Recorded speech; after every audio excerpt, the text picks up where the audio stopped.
My guest is one of the most polarizing leaders in the world today. Sobre todo el periodista inglés de la BBC de Londres, muy bueno y duro. Tiene un programa que se llama Diálogo Duro. A mí me gustan más esos periodistas duros así, como los pitchers así duros. Mejor porque sale la línea más fuerte. Nos dimos duro. A special interview with the president of Venezuela, Hugo Chávez. Welcome to a special edition of Hard Talk on the road from Caracas, Venezuela. We've come here to put a spotlight on this country's claim to be the crucible of 21st century socialist revolution. For 11 years now, people here have been led by a president, Hugo Chávez, who's assumed the mantle of Latin American anti-capitalist, anti-imperialist firebrand held for so long by Fidel Castro. But if you dig deep beyond Chávez's rhetoric, what do you...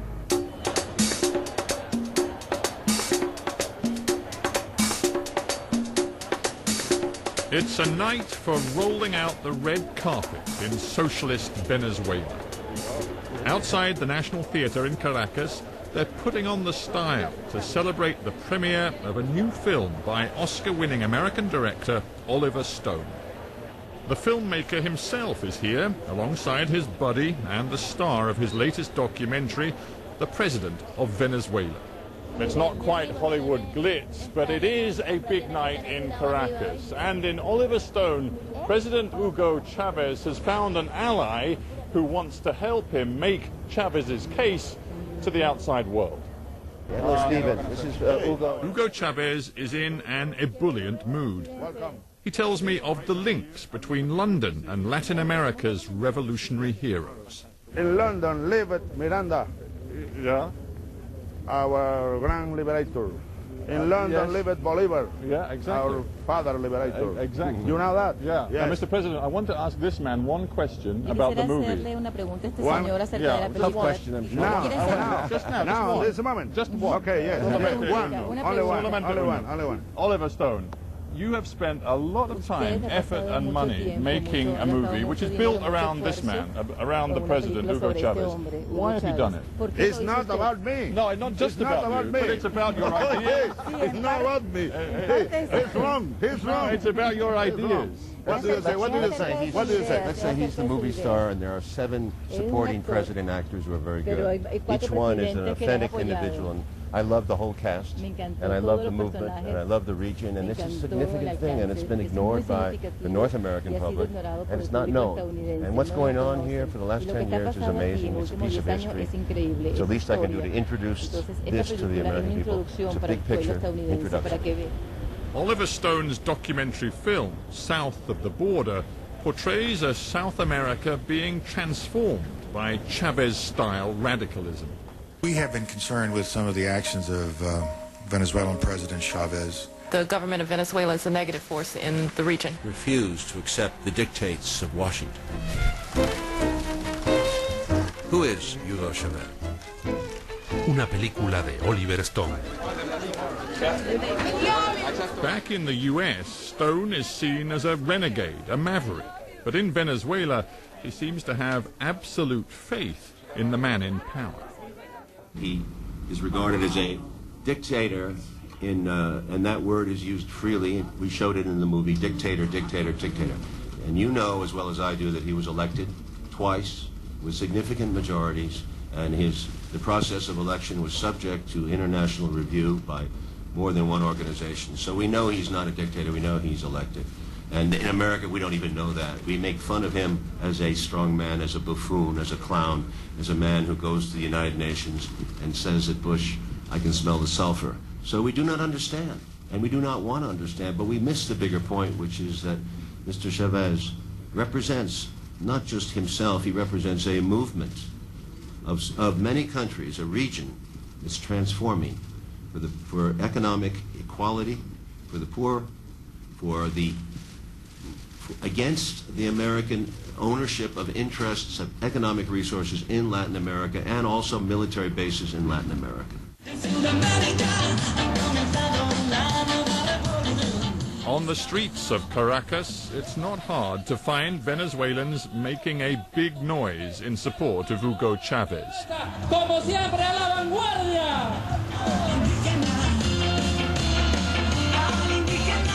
These red-shirted Socialist Party loyalists will tell you their president has delivered for the poor, taken on the vested capitalist interests at home and abroad.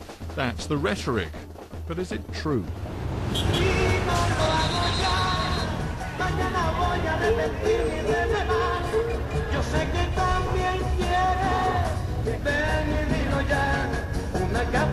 Petare is one of Caracas's sprawling barrios. It's home to more than 1 million people. Judged purely on economic statistics, this place is better off than it was a decade ago. Poverty rates are lower. But right now, Venezuela is stuck in recession and belts are being tightened. And as you climb higher up Petare's steep hills, the housing gets poorer.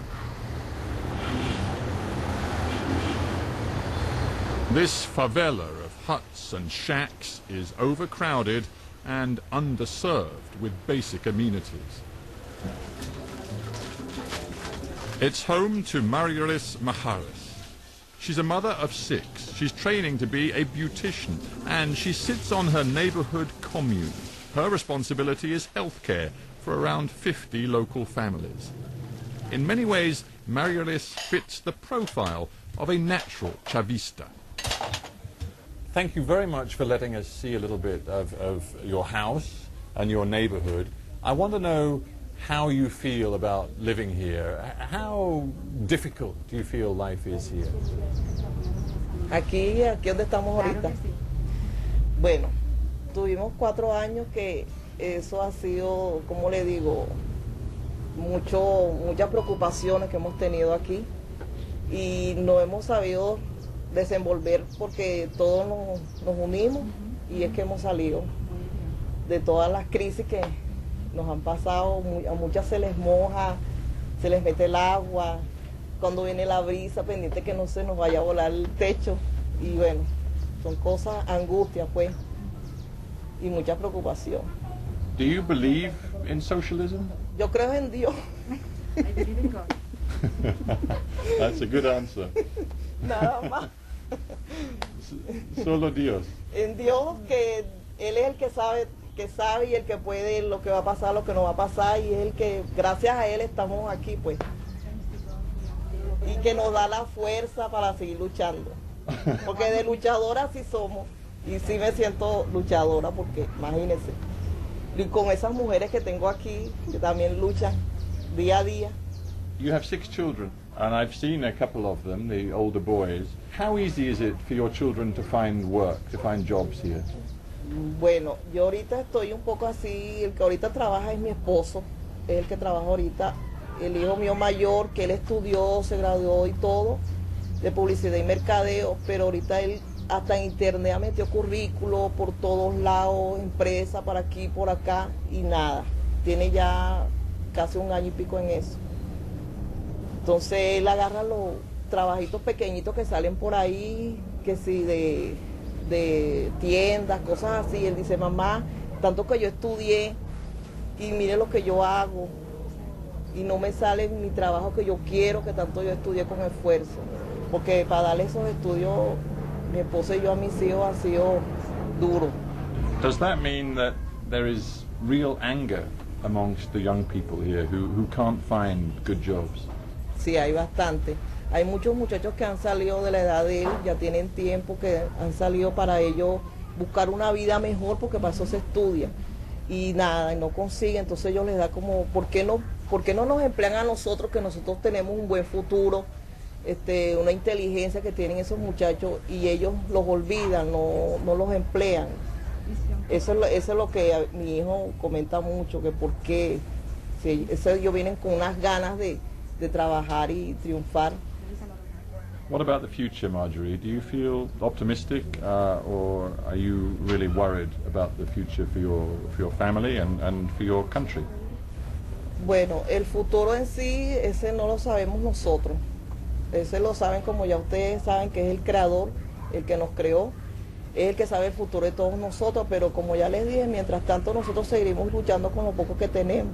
Por lo menos yo soy ama de casa y estudio, estoy sacando mi bachillerato también y estoy haciendo mis cursos para trabajar así independiente por mi vida, para empezar a ayudar a mi esposo a construir la vivienda.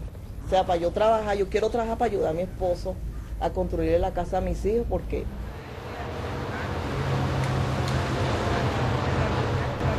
the socialist government claims it has delivered significant infrastructure investment. This new cable car system connects downtown Caracas with one of the poorest hillside barrios. But the project was delivered late and hugely over budget. It certainly hasn't appeased socialism's enemies. The most serious challenge to President Chavez came in April 2002. There were running battles on the streets of Caracas.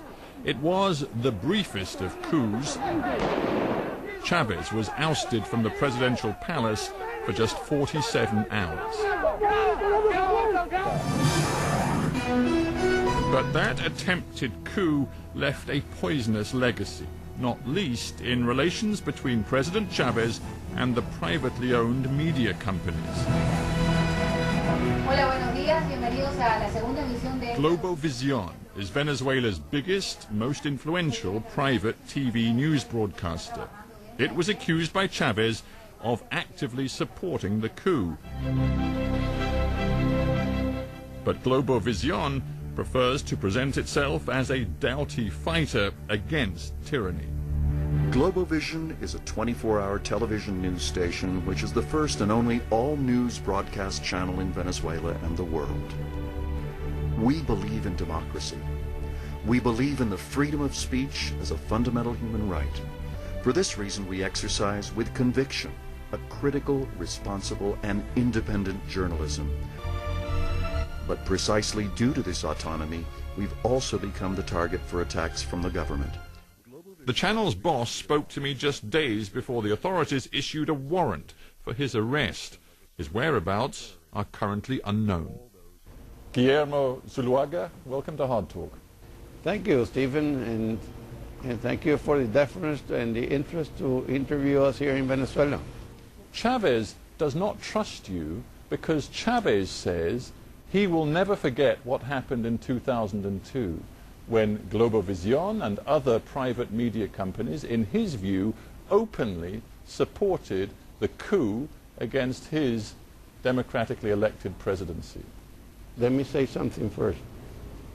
Chavez is the president, and he has not the right to say, I like him or I don't like him as long as he's Venezuelan. He has to be able to accept criticism, and if he's very strong and he knows and he feels that what he's doing is right, why is he scared of meeting us, or why doesn't he like us? I'm not scared of Chavez. I would be very happy to have Chavez receive me. I would be very happy to have Chavez declare to us whatever he feels. Well, you know he feels what I've just said. He feels that you personally and many other independent private media operators were highly involved in the coup against him. That is opinion. I'll go into that right now. I have the right to have my own personal opinions, and I can say whatever I want about Mr. Chavez. But but hang on, is it true that you were involved in that coup? Let me tell you. Did you work with the coup plotters? Absolutely not. You know, and the Venezuelan people know, that in the course of that coup, when Chavez had been removed, the people at the top of the new leadership, very short-lived, thanked the media. They said thank you to the media for your assistance and support. They believed you'd been on their side and helped them. We were on the side of the people.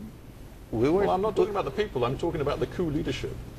There was no coup. What strikes me during the course of this conversation, that you speak very freely. Here we sit in your newsroom and you insist on the statements you make about the failings of Chavez's government and the degree to which he's let the people down of this country. And there are no troops outside, nobody's arresting you, you are free to tell me what you believe. And yet you say there is no free press in this country. I speak very freely because I'm I feel very well with what I'm doing and what I think what we have done. But do you see my point?